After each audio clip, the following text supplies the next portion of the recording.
Welcome back, everyone, to DA Sports. I'm your host, DASASIN. Thank you all for tuning in. This is episode number 14. Today's show is going to be a little bit shorter than normal. We're going to get into a recap of Thursday Night Football, and then I'm going to go straight into my picks for NFL Sunday. Let's get into it. All right, so Thursday Night Football was a great game between the Los Angeles Rams and the Minnesota Vikings. The Rams did pull off the win 30-20. Started off very exciting. Both teams scored on their opening two drives. It's actually the first game of the year where both teams scored on their opening two drives. It's tied up at 14. Unfortunately for Minnesota, they didn't score a touchdown for the rest of the game. Whereas for the Rams, they were able to keep it going in the second half and continue to score, which of course is how they got to 30. A lot of people were upset about the outcome of this game because Minnesota was actually favored to win by 3 points, 2.5 or 3, depending on which sports book you looked at before the game started. And on top of that, it was actually one of the largest percentage of bets on one team out of all of the games this season. I believe some sports books were reporting 80% of bets on Minnesota, some upwards of 85% bets on Minnesota. So definitely the sports books in Vegas came up this weekend, but that's part of the game. That's how it goes sometimes. Now, the Rams got a big boost this week. They've been out since week 1 without Puka Nacua and since week 2 without Cooper Kupp. Both receivers came back and played in this game, and both receivers showed exactly why they're mainstays, a part of the Rams organization. Now, people knew that Cooper Kupp was going to play in this game. He was scheduled to potentially play in last week's game, and then he got held out at the last minute. But Puka Nacua they just opened his 21-day window to return, so most people expected him to come back maybe next week or the week after. But surprise, he was ready to go. And not only was he ready to go, but he was very productive. Even on their first drive, I believe he caught 3 or 4 catches for upwards of 40 yards.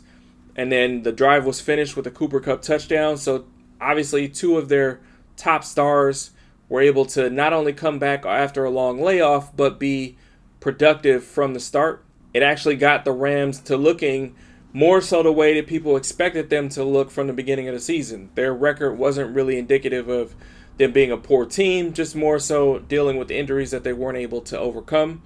And this is why the line never moved, even though most of the bets were on the Vikings to win this game. Now, there was a controversial, so to speak, call at the end of the game. For those that didn't see it, the Vikings were down 7 with about, I believe, a minute or 2 left in the game. They were within their own 5-yard line, and Sam Darnold dropped back to pass. There was a Ram defender that got pressure on Sam Darnold while he tried to step up in the pocket. The guy reached out and grabbed him and slung him to the ground, and in the process, his fingers got caught in the side of his face mask, literally turned his head from straight forward to the side, which is usually an easy indicator that it's a face mask penalty, but there was no face mask called. Even the defender who actually pulled his face mask thought he was going to get called for face mask, because you can see after he takes him down, he puts his head in his hands and kind of shakes his head like, dang, he knows I'm about to get a penalty. Yet there was no flag on the play. Everybody was pretty much stunned there was no flag on the play.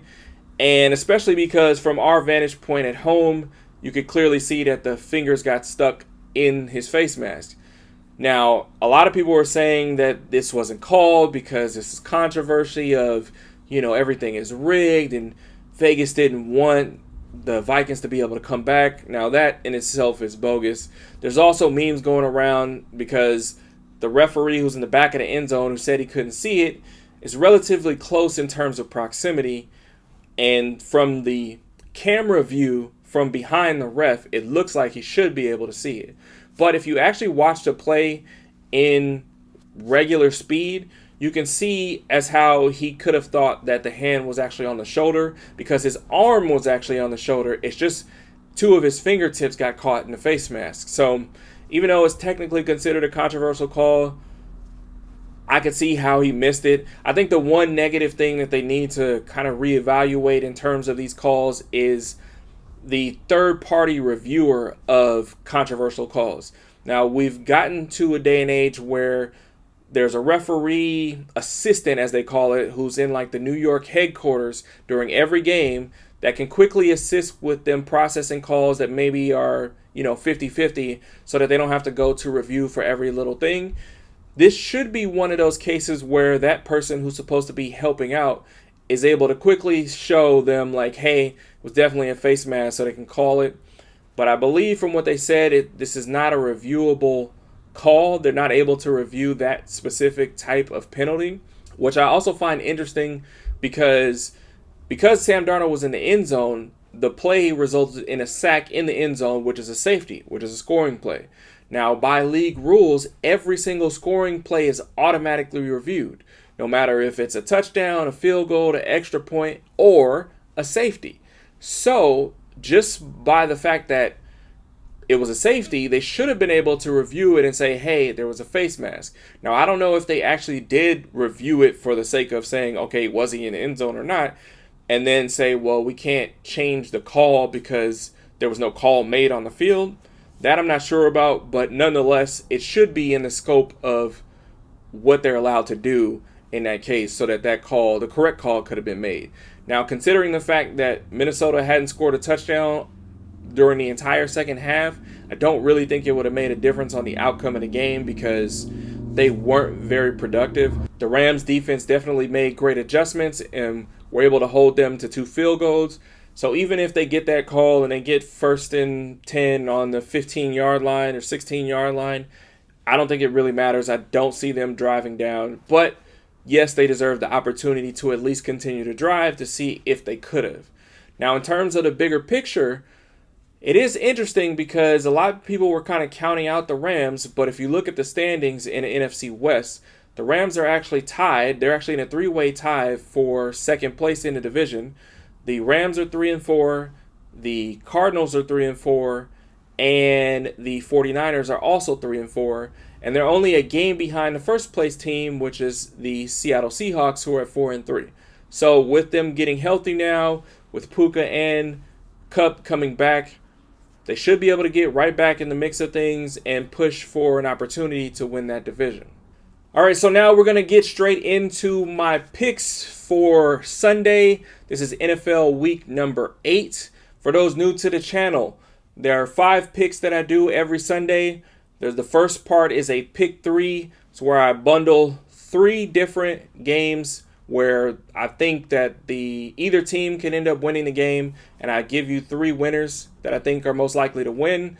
Then I go into my lock of the week. The lock of the week is the game that I feel most confident about as far as the one team winning the game. And then I go into my underdog pick of the week. The underdog pick of the week is a team that's favored to lose by more than 3 points that I think has the best chance to win the game outright. So let's get into it. So to start for my pick 3, I'm going to go with the Kansas City Chiefs on the road against the Las Vegas Raiders. Now, some of you might be wondering, why would I think this game could go in either way? Well, the main reason is it's a rivalry game. It's a division rival, and anytime there's division rivalry games, they can easily go either way. It happens all the time where a team that's not as good as the other team gets up for them, and they're able to beat them. Case in point, the Chiefs' last loss, going back to last season, was against the Raiders. So, the last time the Chiefs lost a game was against the Raiders last season. So, the Raiders technically have a chance to win. Now, I don't think it's going to happen. I think for a number of factors. For one, the Chiefs' defense to me is playing the best in the NFL, and the Raiders' offense has not looked good all season. Obviously, it didn't get any better once they traded Devontae Adams to the Jets. So, with them being down in firepower, I believe Gardner Minshew is coming back to start, which I don't think anybody really has much faith in Gardner Minshew getting the job done.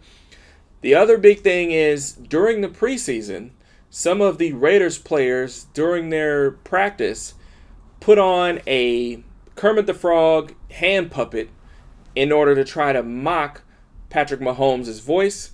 And of course, the video got back to Patrick Mahomes, and he pretty much acknowledged, like, okay, we'll see them. The other motivation part is that last year's Super Bowl was also in Las Vegas. So the last time the Chiefs played in Vegas, it was when they won the Super Bowl. So with all that being rolled into it, I think the Chiefs are going to really take this game even to another heightened level than they normally would and make sure that they really beat down on the Raiders. The spread right now is 9.5. Even though the Chiefs haven't been playing their best, I do expect them to cover that spread. If you remember last week, they beat the 49ers by more than double digits, and I don't think that the Raiders are better than the 49ers. So I believe that it's going to be more of the same, and the Chiefs will come out with the win. Now for the next game in my pick 3, this game is actually going to be somewhat of an upset pick. The only reason it doesn't qualify for my underdog pick of the week is because the team I'm picking to win is only favored to lose by 3 points. And the criteria set for my underdog pick of the week is they have to be favored to lose by more than 3 points. So had it been 3.5, I could have used this, but it was just 3.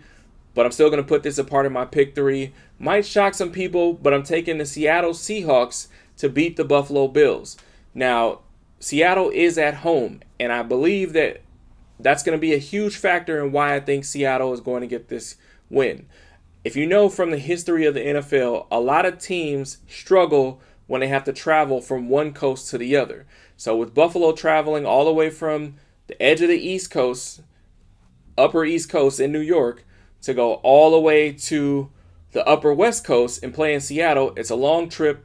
It's a 3-hour time difference. I don't remember if it's an early morning game, but either way, it is a change of pace. A lot of times one team traveling all the way across country does struggle. I think that's going to be a factor. Seattle's coming off a huge blowout win against Atlanta last week, so I think they've got their momentum back, feeling like their offense is clicking again. And Buffalo's defense in a general sense has not been all that great. Their offenses look decent, especially with Cook running the ball well and, of course, Josh Allen playing well. But I don't think it's going to be enough to beat Seattle, so I think Seattle will get the win, even though they're 3-point underdogs going into this game. Now, the last game for my pick 3 is going to be the New York Jets winning on the road at the New England Patriots. Now, both teams don't have good records, but with everything that's been going on with the Jets, of course, a few weeks ago they fired their head coach, then they made the trade for Devontae Adams, and now this week they finally got a deal done with Hassan Reddick. So with all that being said, and them going into their weakest opponent on their schedule, and knowing that they got to get this turned around if they want any shot of making the whole Aaron Rodgers thing worthwhile, I think they're definitely going to pull off the win. I think both sides of the ball will be clicking, and I think that their defense will be strong enough to contain Drake May, and they'll pull off the win. Right now they are favored to win by 7 points. I don't know if they'll cover the spread just because I haven't seen them be explosive for all 4 quarters, but I do think that they'll get the win in the game. Now let's get into my lock of the week. This week's lock of the week, I'm going with the Detroit Lions to win at home against the Tennessee Titans. To me, this is probably the most lopsided game maybe of the season. Right now, the Lions are favored to win by 11 points. Usually anytime you see a double-digit point spread, it's telling you that, yeah, these teams really aren't close. They have the added benefit of being at home. The Titans really struggle on offense, and even though I would say Detroit's offense is stronger than their defense, I think their offense is good enough to put up enough points to where Tennessee won't be able to match them. And coming off the huge win they had last week, giving the Vikings their first loss, I think this is going to be more of the same. I think they'll win by more than 14 points and cover the spread for my lock of the week. And then lastly, you got to get into my underdog pick of the week. Now again, the underdog pick of the week has to be a team that is favored to lose by more than 3 points. To be honest, I didn't like most of my options for this week. It came down between the Arizona Cardinals and the team I ended up picking. I ended up picking the Dallas Cowboys as my underdog pick of the week. Now, Dallas is playing on the road against the San Francisco 49ers. The 49ers are 4.5-point favorites. Most people would assume, based on how both teams are playing, based on how the rosters are constructed, that the 49ers should win this game. And if you ask me honestly, I would say the 49ers should win this game, especially coming off a bad loss last week to the Chiefs.